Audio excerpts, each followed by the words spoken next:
Algo começou a se mover na fronteira invisível entre o céu e a terra, e ninguém soube explicar.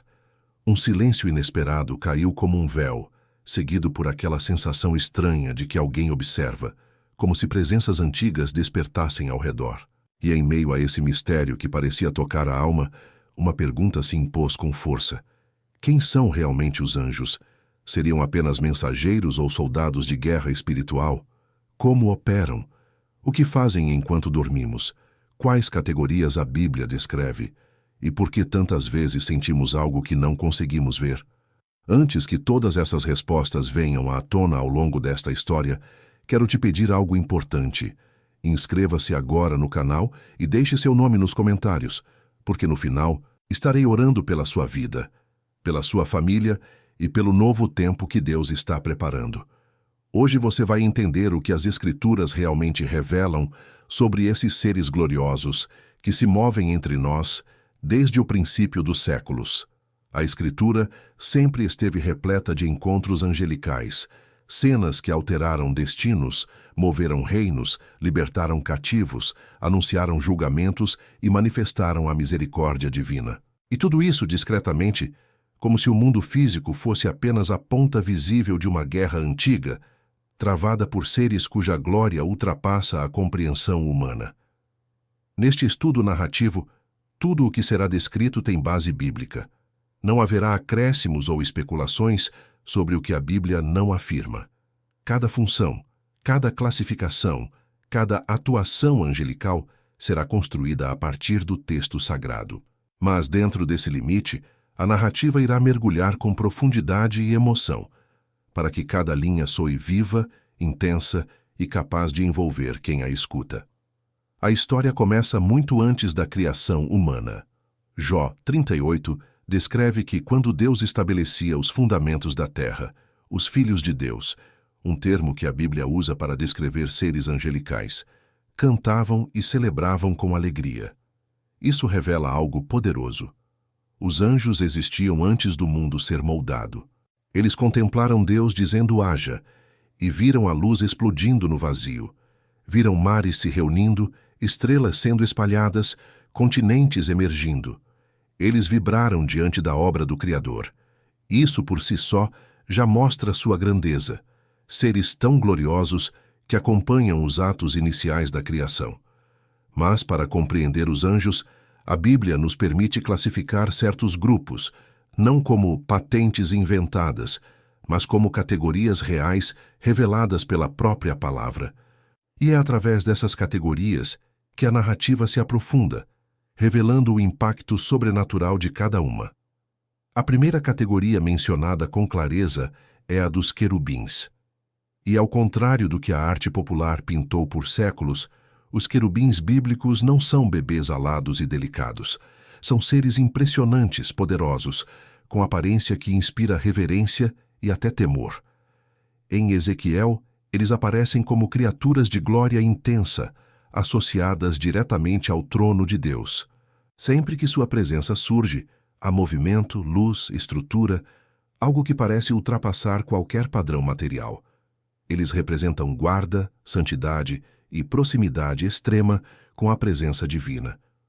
A função dos querubins é proteger aquilo que é sagrado. No Éden, quando o homem pecou e foi expulso, Deus colocou querubins para guardar o caminho da árvore da vida. E o texto é claro. Eles empunhavam uma espada flamejante que se movia em todas as direções. Nada ultrapassa um querubim sem permissão divina.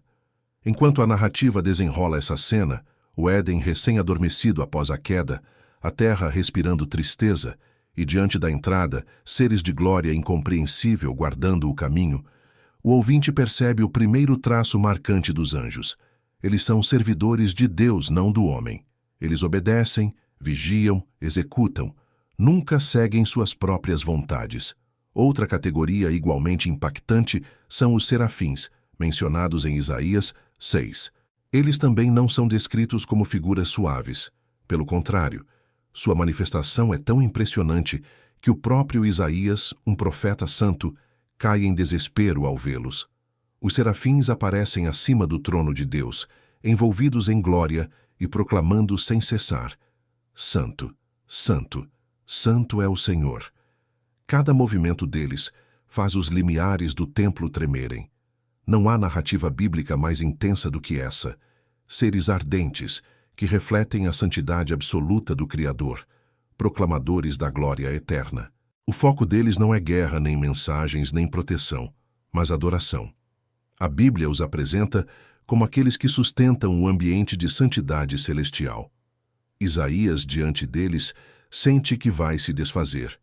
Isso revela algo profundo. A santidade é tão real que pode ser percebida como força, como peso, como luz que desintegra impurezas. Outra categoria revelada pela Escritura são os arcanjos. A Bíblia menciona o arcanjo Miguel com clareza. Ele aparece como líder, guerreiro, defensor do povo de Deus. Quando Daniel orou, quem veio ajudá-lo foi um anjo, mas aquele anjo relatou que o príncipe do reino da Pérsia, uma força espiritual de oposição, resistiu por 21 dias, até que Miguel veio lutar. A Bíblia descreve Miguel como príncipe, grande príncipe, defensor, líder de batalha. Judas 9 o chama de arcanjo. E essa única palavra já revela muito. A estrutura, a ordem, a hierarquia entre os anjos. Mas somente o que a Bíblia afirma pode ser dito. Miguel é guerreiro, defensor e combatente contra forças espirituais malignas. Dentro da narrativa, quando essa cena é contada, a batalha espiritual que ocorria enquanto Daniel orava, a dimensão sobrenatural se intensifica. Daniel estava no chão, jejuando e lamentando, sem perceber que, ao seu redor, uma guerra invisível se desenrolava. Isso faz o ouvinte compreender outro ponto essencial. Muitas batalhas espirituais que afetam o mundo humano acontecem acima de nós, e Deus envia seus anjos para intervir conforme sua vontade. Há também os anjos mensageiros, frequentemente mencionados na Bíblia.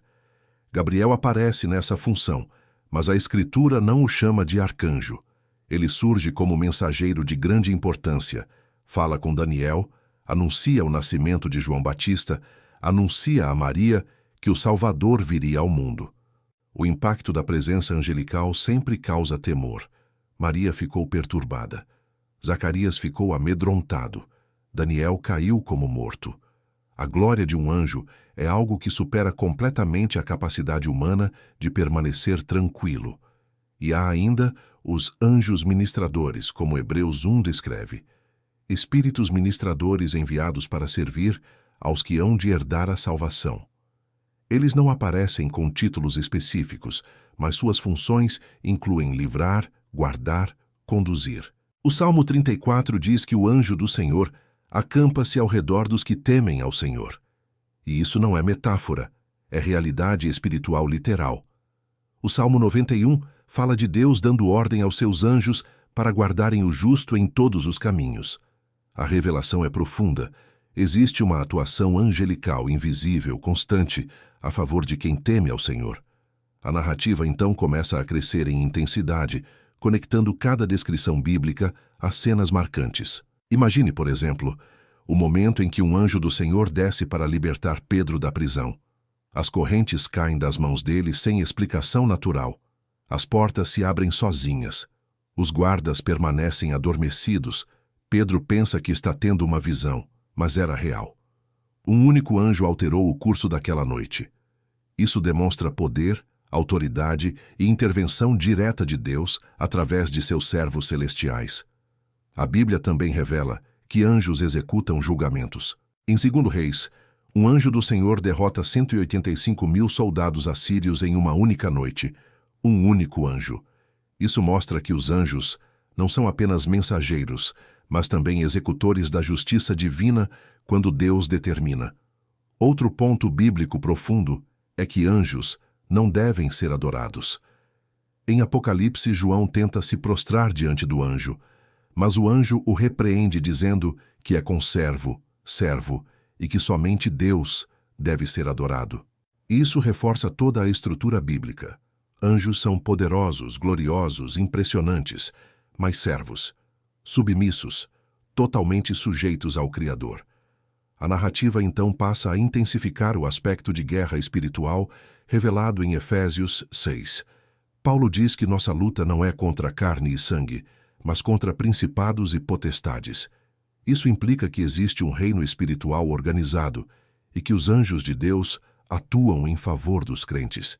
Não é fantasia, é doutrina bíblica. Isso une tudo em um entendimento profundo. O mundo espiritual é real, estruturado, e Deus governa soberanamente sobre ele. Cada categoria angelical, cada relato bíblico, cada manifestação, tudo revela a glória de Deus. Eles não agem por si mesmos. Eles não aceitam glória para si. Eles não falam palavras próprias. Eles não lideram homens. Eles não se apresentam como figuras centrais. Tudo o que fazem aponta para o Senhor. E enquanto o estudo progride, o clima espiritual da narrativa se torna ainda mais denso, como se cada descrição trouxesse o ouvinte para mais perto da realidade celestial. Muitas vezes, a humanidade olha para o mundo espiritual com receio, mas a Bíblia apresenta os anjos como parte do cuidado de Deus para com seu povo. Não são figuras distantes, mas presentes. Não são mitos, mas realidade. A narrativa então caminha para o clímax, a manifestação futura dos anjos quando Cristo retornar. A Bíblia diz que o Filho do Homem virá com todos os seus anjos, uma visão indescritível. Multidões celestiais, impossíveis de contar, enchendo o céu. A Bíblia revela que anjos estarão envolvidos no juízo final, na colheita da terra, na separação dos justos e dos ímpios.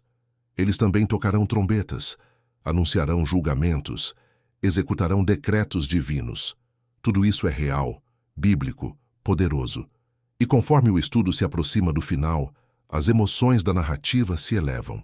A grande verdade revelada pela Bíblia é que, apesar de toda a glória dos anjos, foi ao homem que Deus deu o privilégio da salvação e da habitação do Espírito Santo. Os anjos contemplam isso com profunda admiração. Eles servem, obedecem, protegem, lutam, anunciam, mas a redenção foi dada ao homem. O estudo então se encerra com essa verdade poderosa. Os anjos são servos de Deus, reais, gloriosos, atuantes e completamente alinhados à vontade divina. A narrativa reforça que toda a glória pertence exclusivamente ao Senhor. Os anjos são parte da obra divina, parte da história espiritual, parte da proteção e direção de Deus para seu povo. E, ao final, resta uma sensação intensa, não de medo, mas de reverência. O mundo espiritual é real. Os anjos existem. Eles servem ao Deus Todo-Poderoso. E, acima de tudo, tudo o que fazem é para que o nome do Senhor seja exaltado para sempre.